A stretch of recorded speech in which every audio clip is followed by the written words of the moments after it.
আচ্ছা, আমাদের রামনগরের প্রথম দুবাই দাদার বিরিয়ানি খুব সুবিখ্যাত আমি শুনেছিলাম।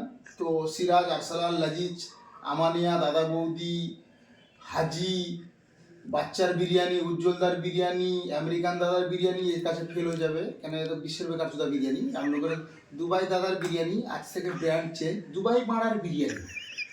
সাদা ভাত খাবি খান আর বাড়ি থেকে বেরিয়ে যায়, আর ধনের মুড়ি দুটো শশা তেতো তো তেতো।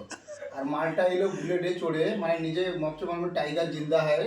আমি শুভেন্দু অধিকারী কনভয় নিয়ে বুলেট একটা বালছিড়া কিনেছে, সে বুলেট আমার বালছিড়ায় শুভ চড়ে, যেটাকে পিডু ভাবছিলাম। টাইটেল নাকি টাইটেল দোকানটার নাম কি? দোকানের নাম হচ্ছে দুবাই বানারবে, দুবাই দাদার বিরিয়ানি। দুবাই দাদা বিরিয়ানি।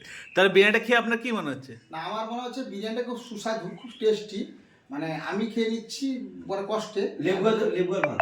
আমি খেয়েছিলাম খুব কষ্টে, খাওয়ার পরে ভাবছি কি খেলাম রে ভাই। কেন? জীবনে বউ হারালে বউ পাওয়া যদি এরকম বিরিয়ানি হারালে বিরিয়ানি